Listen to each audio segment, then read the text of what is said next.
لكل فيلم حكاية ولكل حكاية ملخص. فيلمنا بيبدأ مع بنت اسمها سارة، وهي مسافرة بالعربية بتاعتها علشان تسكن في شقة جديدة لوحدها بعد ما انفصلت عن جوزها ترند. وبعد ما سارة بتوصل للمدينة بتخبط طفل كان واقف في نص الطريق، ولما بتنزل من العربية علشان تطمن عليه مش بتلاقيه موجود أصلا، وبتلاقي الدمية اللي كان ماسكها هي اللي موجودة تحت عجلة العربية.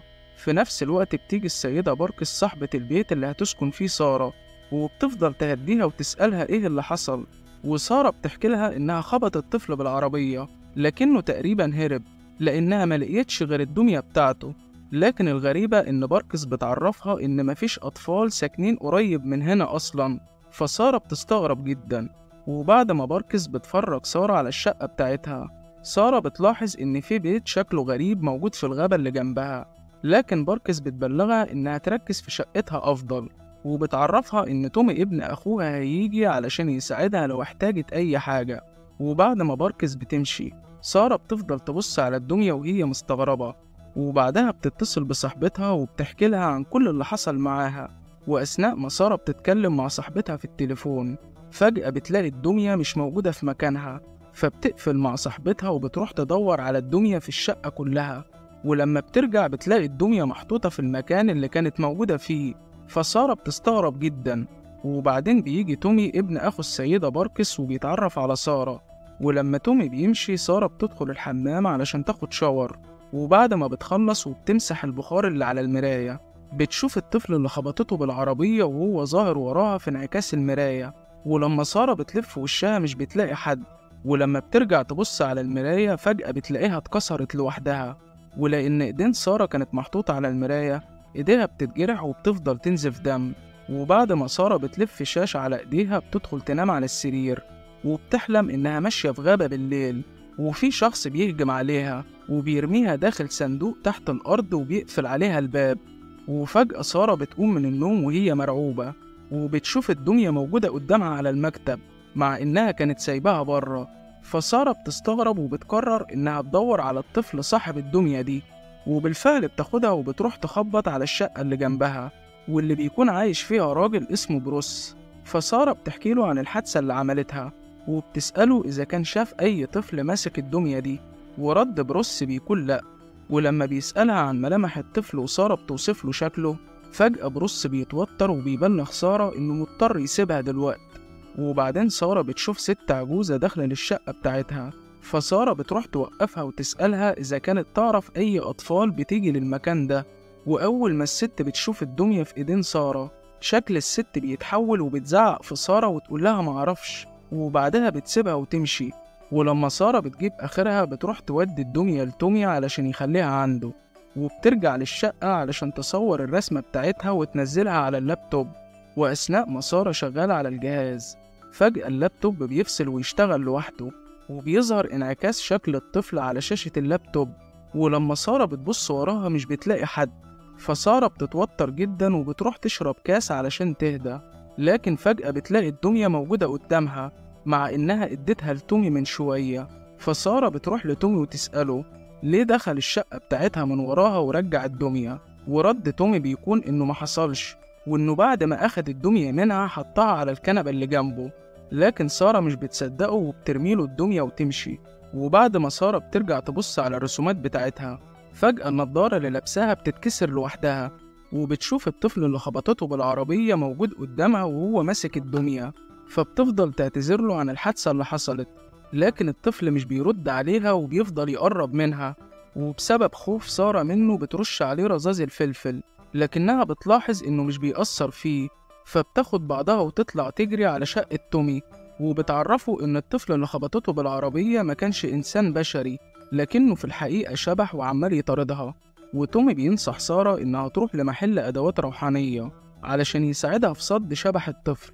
وبالفعل سارة بتروح للمحل ده واللي بيكون ملك راجل قزم، وبتحكيله عن شبح الطفل اللي بيطاردها، وبتعرفه إنها عايزة الطفل ده يبعد عنها ويسيبها في حالها. فالراجل بيعرض عليها صندوق فيه مجموعة طقوس تستخدمها علشان تبعد الشبح. وبالفعل سارة بتشتري الصندوق ده وبترجع للشقة بتاعتها علشان تستخدمه. وأثناء ما بتحضر الطقوس، تومي بيسألها عن معنى الشكل اللي مرسوم في اللوحة بتاعتها، وسارة بتقوله إنها بترسم الحاجات اللي بتشوفها في الكوابيس اللي بتحلم بيها. وبعد ما سارة بتنتهي من تحضير الطقوس، بتبلغ تومي إنها هترن الجرس 7 مرات، والمفروض بعدها إن كل حاجة تنتهي. وبالفعل سارة بتعمل كده، وبتطلب من تومي إنه يرجع للشقة بتاعته علشان تتأكد إذا كان شبح الطفل هيظهر لها مرة تانية ولا لأ، لأنه ممكن يكون خايف يظهر وتومي موجود. وبالفعل تومي بيمشي، وسارة بتدخل تاخد شاور في الحمام، والمرة دي مش بتلاقي شبح الطفل واقف وراها ولا حاجة. وكمان لما بتدخل تنام مش بتحلم بالكوابيس المرعبة اللي كانت بتحلم بيها قبل كده. تاني يوم سارة بتروح تبلغ تومي إنهم من ساعة ما طبقوا الطقوس وشبح الطفل بطل يظهر لها مرة تانية. وبعدين سارة بتنزل حمام السباحة وهي مطمنة، وبعد ما بتخرج بتريح تحت الشمس شوية، والليل بيحل عليها وهي لسه نايمة. لكن فجأة بتقوم وبتنزل حمام السباحة مرة تانية، وأثناء ما بتقوم في المية فجأة بنشوف شبح الطفل وهو بينزل في حمام السباحة، والنور بيفصل في المدينة كلها. وفجأة شبح الطفل بيظهر من ورا سارة وبيحط إيده على كتفها، فسارة بتفضل تصرخ، وشبح الطفل بيختفي من قصادها وبيفضل يظهر حواليها من كل اتجاه. وفجأة بروس بيقوم سارة من النوم وبتعرف إنها كانت بتحلم. ولما بروس بيسأل سارة إذا كانت لقيت الطفل اللي بتدور عليه، سارة بتقوله لسه، لكن في نفس الوقت بتعرفه إن الموضوع انتهى خلاص.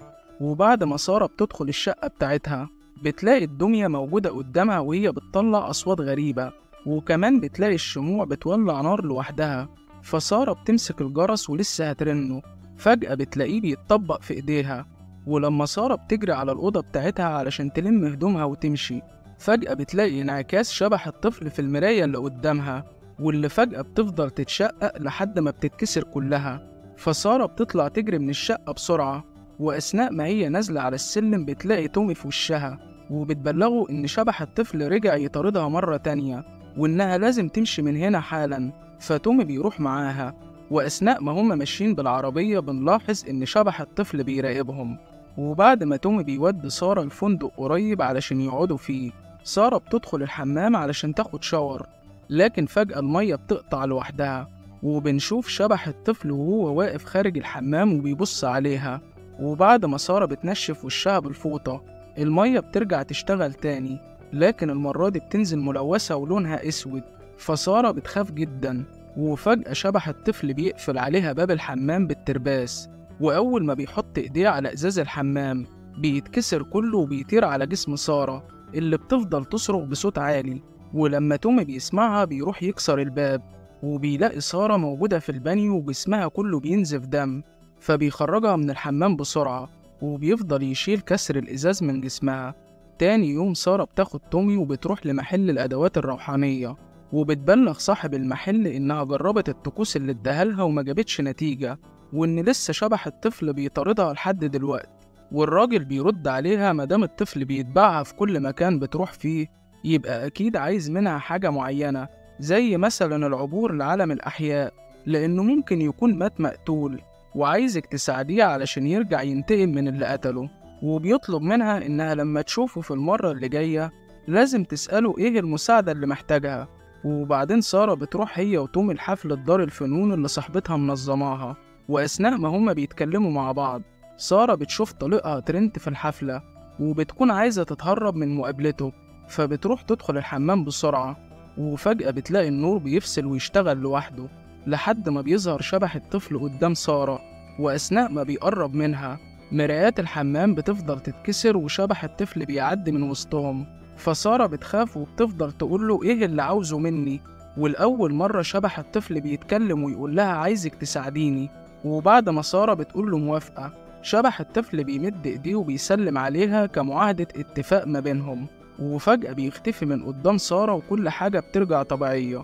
وبعد ما سارة بتخرج من الحمام وبترجع تقف مع تومي وصاحبتها، ترنت بيشوفها وبيروح يقول للحضور اللي واقفين إن سارة دي اللي فاكرينها فنانة هي في الحقيقة مريضة نفسيا. وفي وسط ما هو بيتكلم فجأة بتنزل عليه نجفة كبيرة من السقف، وراسه بتفضل تنزف دم لحد ما بيموت. ولما سارة بتتلفت حواليها بتشوف شبح الطفل وهو موجود على السقف وعمال يبصلها، فسارة بتفهم إن هو اللي عمل كده بعد ما ترنت أحرجها قدام الناس. وبعد ما سارة بترجع للشقة بتاعتها بتدخل تنام وبتحلم بنفس الكابوس اللي بتشوفه على طول، والمرة دي بيزيد عليه إنها بتشوف شبح الطفل موجود جنبها. وبعد ما سارة بتقوم من النوم بتلاقي شبح الطفل قدامها في الحقيقة، فسارة بتبلغه إنها محتاجة أي تلميح منه علشان تعرف تساعده. وفجأة شبح الطفل بيبص ناحية الشباك، ولما سارة بتفتح الشباك بتشوف بروس وهو بيرمي كيس أسود في صندوق الزبالة. فسارة بترجع تبص لشبح الطفل وهي بتقوله إنها مش فاهمة أي حاجة، وبتطلب منه يوضح أكتر، لكن شبح الطفل مش بيتكلم وبيفضل يبصلها وبس. وبسبب تعب سارة من الحفلة بتدخل في النوم مرة واحدة، ولما بتقوم الصبح بتلاحظ إن شبح الطفل لسه واقف في الأوضة بتاعتها، وفجأة بيبص ناحية الباب وبعدها بيختفي. وفي الوقت ده الباب بيخبط، ولما سارة بتروح تفتح الباب بيطلع بروس وهو جايب لها الفطار بنفسه. فسارة بتتوتر وبتستأذن بروس إنها هتقفل الباب، وفجأة بتلاقي شبح الطفل بيظهر لها مرة تانية وهو بيهز راسه في إشارة منه إن بروس هو اللي قتله. وبعدين سارة بتروح تبلغ تومي إن شبح الطفل دلها على القاتل وطلع جارهم بروس. ولما تومي بيقول لها إن دي مش أدلة كفاية، سارة بتبلغه إنها شافت بروس وهو بيرمي كيس أسود في صندوق الزبالة، وبتطلب منه يروح معاها علشان يشوفوا إيه اللي جوه الكيس ده. وبالفعل تومي بيدخل في صندوق الزبالة وبيطلع الكيس الأسود، ولما بيفتحوه بيلاقوا جواه هدوم قديمة مش أكتر. وبسبب إن تومي بيفضل يهزر، سارة بتتضايق منه وبتسيبه وتمشي. في نفس الوقت بروس بيروح لتومي وبيفضل يحذره إن يبعد عنه هو وسارة وما يدوروش وراه علشان ما يزعلوش. وبعد ما تومي بيدخل الشقة بتاعته بيشوف بروس وهو بياخد كيس أسود من صندوق الزبالة، وساعتها تومي بيعرف إن الكيس اللي طلعه هو وسارة ما كانش بتاع بروس. فبيبعت بريد صوت لسارة وبيقول لها فيه إنه شاف بروس وهو بيطلع كيس أسود من صندوق الزبالة مختلف تماما عن اللي هم طلعوه، وبيبلغها إنها تقريبا كانت على حق وإن بروس ده قاتل فعلا. وبعد ما تومي بيلاقي بروس خارج من شقته بيدخل بسرعة وبيفتح الكيس الأسود بتاعه، وبيلاقي جواه مذكرات كتير ولسه هيقرأ اللي مكتوب فيها. بيلاقي بروس جاي عليه، فتومي بيستخبى جوه الدولاب بسرعة لحد ما بروس بيخرج من شقته مرة تانية. وبعدين تومي بيرن على سارة ولسه هيحكي لها عن اللي حصل، بيلاقي بروس واقف قدامه. فتومي بيتوتر وبيقع من على السور لكنه بيكون لسه عايش. وأول ما بروس بيلاحظ إنه لسه فيه النفس بيرمي عليه حديدة كبيرة بتكسر رقبته وبيموت. وبعد ما سارة بتوصل للبيت وبتشوف جثة تومي بتتصدم من منظره، وفجأة بيجي بروس من ورا سارة وهو بيقول لها انت وانا عارفين ان اللي حصل لتومي ما كانش صدفة، ولو ما بطلتيش تدوري ورايا هتحصلي صاحبك تومي. فسارة بتسيبه وبتطلع تجري بالعربية بتاعتها، وأثناء ما هي ماشية بتسمع البريد الصوتي اللي بعته لها تومي، فبتتأثر وتفضل تبكي. وفجأة بتلاقي شبح الطفل قدامها على الطريق، فبتوقف العربية وتقوله إن تومي مات علشان كان عايز يساعده، وبتترجاه إنه يسيبها في حالها. لكن فجأة شبح الطفل بيختفي وبيظهر قدام سارة داخل العربية، وهو بيشاور لها على المجلة اللي جنبها واللي بيكون موجود فيها معرض الفن. فسارة بتفهم إن حل اللغز هناك وبتروح لمعرض الفن بسرعة، والطفل بيوديها ناحية اللوحة بتاعتها. ولما سارة بتمسك اللوحة وتقوله إنها مش فاهمة حاجة برضه، فجأة بتقوم عاصفة شديدة بتوقع كل اللوحات بتاعت سارة على الأرض، وبيفضلوا يتجمعوا جنب بعض لحد ما بيكونوا رسمة واحدة لشكل بيت معين، وبيكون شبه البيت اللي في الغابة اللي جنب شقة سارة. فبتروح للبيت ده بسرعة، وبعد ما بتدخل فيه بتلاقيه عبارة عن مخزن كبير، وبتشوف صندوق خشب تحت الأرض شبه الصندوق اللي كانت بتشوفه في الأحلام بتاعتها، ولسه هتفتحه بيجي بروس من وراها ويكتفها. ولما سارة بتحاول تمسك القطر اللي جنبها بروس بياخده منها وبيرميها على الأرض، لكن سارة مش بتستسلم وبتمسك الشاكوش وبتضرب بروس على دماغه. فبروس بيتعصب وبيضربها بالبنية في وشها يفقدها الوعي. وبعد ما سارة بتفوق بتلاقي نفسها مربوطة على كرسي، وبروس بيقول لها قدامك خيارين، الأول إنك تحكي لي عن كل الحاجات اللي تعرفيها عني وأنا هسيبك تمشي، والتاني إنك ما تتكلميش وساعتها هقتلك وأقطع جسمك لأشلاء صغيرة. لكن سارة مش بتهتم لكلامه وبتقدر تفك نفسها وبتزق بروس وتطلع تجري، لكن بروس بيقدر يمسكها وفجأة شبح الطفل بيظهر في المراية اللي قدامهم، وأول ما بروس بيشوفه بيقوله أنا مش اتخلصت منك من فترة كبيرة. وبعد ما بروس بيعرف من سارة إن شبح الطفل ده هو اللي دلها على هنا، بيروح يسأله ليه عملت كده، لكن شبح الطفل مش بيرد عليه. فبروس بيتعصب وبيكسر المراية بالشاكوش. في نفس الوقت سارة بتنزل بالعصاية على ظهر بروس اللي بيقع على الأرض، وبينزل عليه استند حديد بيكون موجود فيه سكينة بتدخل في رقبة بروس، اللي آخر كلمة بيقولها لسارة إن قتله لكياكو هو الحاجة الصح اللي كان مفروض يعملها، وبعدها بيموت. وفجأة بيجي شبح الطفل وبيشكر سارة على مساعدتها ليه، وسارة بتقوله اسمك جميل يا كياكو، وبتفضل تحضنه. وشبح الطفل بيقولها أنا هفتقدك جدا، وفجأة بيختفي من قصادها. تاني يوم ضابط الشرطة بيروح يشكر سارة لأنها ساعدتهم في العثور على جثة المفقودة كياكو ديفيس. فسارة بتستغرب وبتقوله هي كياكو دي بنت؟ والمحقق بيرد عليها أيوة، وكانت عايشة في الشقة اللي انت عايشة فيها دلوقتي، واختفت من حوالي 6 شهور. ومن خلال مذكرات بروس اللي لقيوها عرفوا إن هو اللي قتلها ودفن جثتها في البيت اللي في الغابة.